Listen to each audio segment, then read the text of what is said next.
Bonjour tout le monde. Alors, bienvenue dans Je suis jumeau. Alors, moi, mon nom, c'est Mathieu. Moi, c'est Martin. On est les jumeaux Labrec. Alors, aujourd'hui, on accueille une belle personne. Alors, elle s'appelle Sylvie Moreau et elle est jumelle avec Nathalie Moreau, mais elle a perdu sa sœur il y a en 2016 et puis aujourd'hui, on vient en parler avec elle. Donc, elle est connue par le public québécois et puis elle a perdu sa sœur sous les projecteurs face à la bataille qu'ils ont fait quand même pour le cancer. Alors, on invite sans plus attendre parce qu'elle nous attend en ce moment. Alors, c'est parti.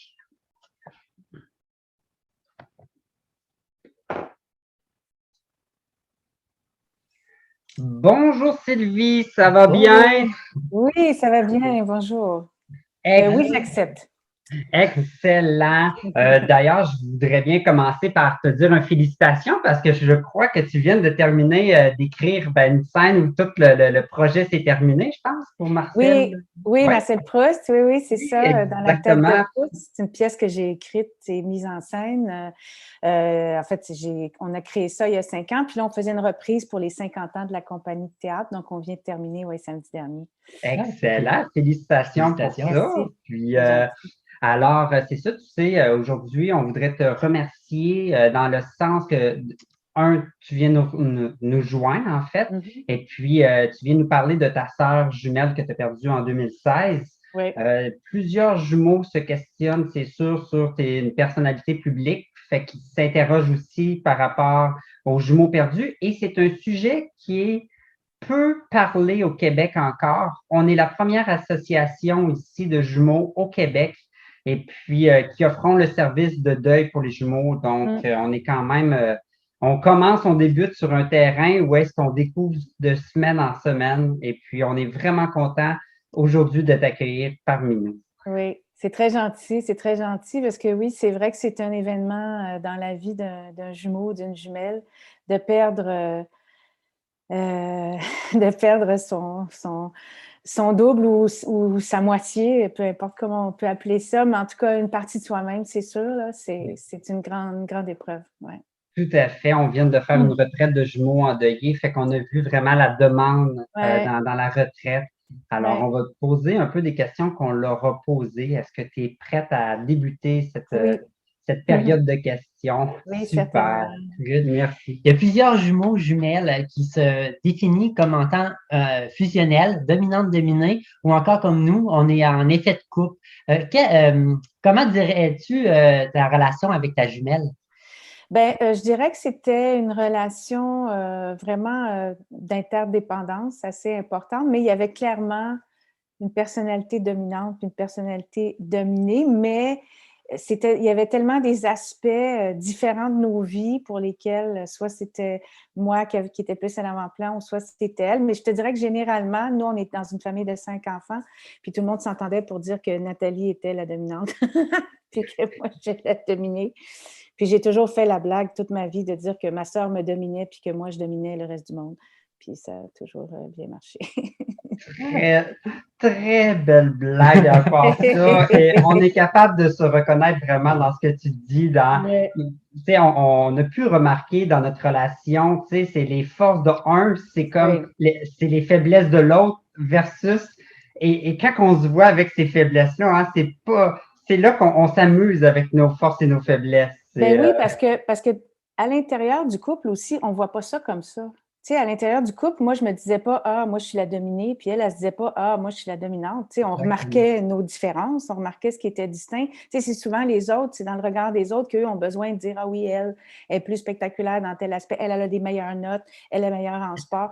Tu sais, c'est les gens qui ont comme ce besoin-là de nous comparer. Nous, on l'a pas, ce besoin-là du tout, tu Le sais. plus drôle, nous, dans ce qu'on dit, c'est quand les gens veulent, tu sais, nous disent arrêtez de vous comparer, mais nous, on est comparés tout le temps. Ça, c'est Oui, tu sais, le oui. truc qu'on doit travailler. C'est Oui, oui, oui, absolument, absolument. excellent. Ouais. Excellent. Après ça, quel souvenir particulier peux-tu nous partager avec Nathalie? Ben justement, comme elle est disparue, je vais partager un souvenir qui était lié à notre peur de la mort, tu sais, justement. Nathalie, c'était quelqu'un qui avait peur de rien. Quand on était enfant et tout, c'était vraiment celle qui défonçait toutes les portes, puis tu sais, qui était plus dans une sorte de révolte. Là. Moi, j'étais plus docile, puis plus obéissante. Mais donc, moi, depuis que je me souviens, j'étais terrorisée par la pensée de la disparition de ma sœur. Tu sais, ça me faisait vraiment capoter. Je me disais, si ma sœur meurt, je vais arrêter de vivre, là, je ne serai pas capable. Tu sais. Et à un moment donné, pendant notre adolescence, j'ai donc dit ça, tu sais, j'ai communiqué ça. J'ai dit, écoute, Nathalie, s'il fallait que tu meurs avant moi, je capoterais, je ne saurais pas. Je dis, je veux mourir avant toi. Elle me dit, non, non, non, c'est moi qui vais mourir avant toi. Je dis, non, je vais mourir avant. Fait qu'on se dit, OK, mais qu'est-ce qu'on fait s'il y en a une des deux qui meurt? Parce qu'on est deux personnes qui adorons la vie.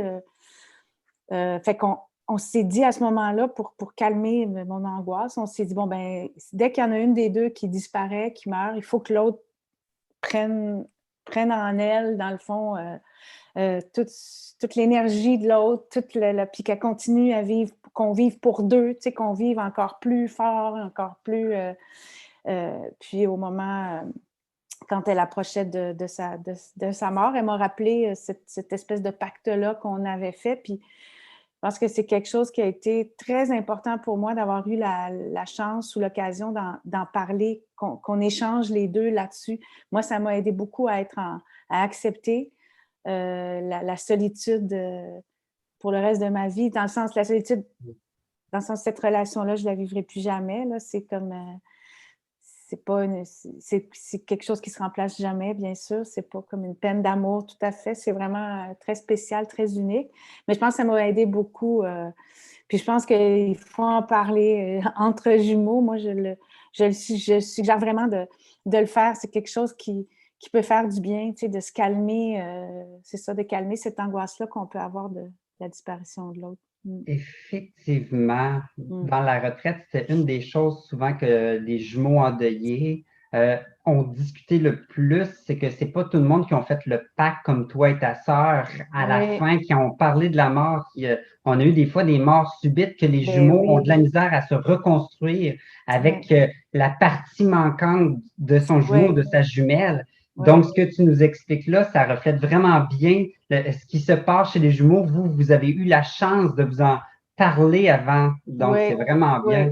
Puis, tu sais, ça n'empêche pas la culpabilité, le sentiment d'injustice. Tu te dis pourquoi elle, pourquoi c'est pas moi. Tu sais, tout ça, c'est très difficile aussi à comprendre. Puis, c'est difficile de faire sa paix avec ça. Mais ça fait partie du deuil aussi. Mais tu sais, c'est drôle. Je me souviens, j'avais vu pendant qu'elle était malade, puisque je savais que ça s'en venait, sa mort. Puis j'avais décidé de consulter une psychologue, tu sais, parce que je me disais, OK, je m'en sors pas, là, c'est quelque chose cette angoisse-là est trop grande. Puis la psychologue, à la fin de la